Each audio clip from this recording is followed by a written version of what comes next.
Sophie's efforts to make sure the Queen copes with the loss of her husband Prince Philip have been highlighted by royal author Duncan Larcombe. The Countess is believed to be in regular contact with the 95-year-old monarch. This has been made easy not just by the personal affinity but also by their residence's close distance.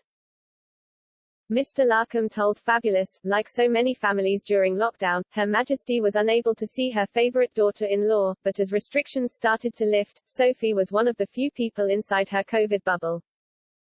When Philip died, Sophie was an obvious choice to step up and ensure the Queen was being looked after, given she lives minutes down the road. Bagshot Park, where Sophie lives with Prince Edward and the two children James and Louise, is only a 20-minute drive away from Windsor Castle, where the Queen has been staying since the beginning of the coronavirus pandemic. Mr. Larcombe continued, Sophie Wessex has emerged as the Queen's unlikely rock as the monarch adjusts to life without Prince Philip. Prince Edward's wife has, according to sources, made it her personal mission to ensure Her Majesty is fully supported by the family. Since the Duke's death in April, Sophie has driven the 10 miles from her Bagshot Park home to Windsor Castle every few days and most weekends to spend socially distanced time with Her Majesty. And on days she can't get there in person, the Duchess of Wessex has made a point of calling her mother-in-law at least once a day.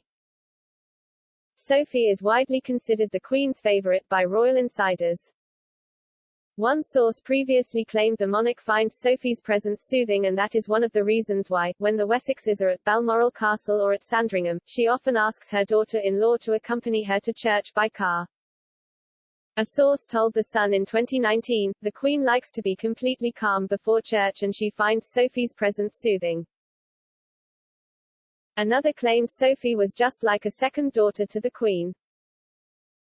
They said, she is trusted and relied on by the Queen in a way I couldn't say applied to the Duchess of Cambridge or the Duchess of Cornwall. She is like another daughter to Her Majesty, they are that close. More recently, another source told The Sun, Edward happened to marry someone for whom his mother has great affection. Sophie is much more than a daughter-in-law, more of a daughter. The high esteem both Sophie and Prince Edward are held in by the Queen was made apparent following the death of Prince Philip in April 9. Sophie was the first to brief on how the Queen was coping following her loss. She was also authorized to release a private picture of the Queen and Prince Philip on the Balmoral estate.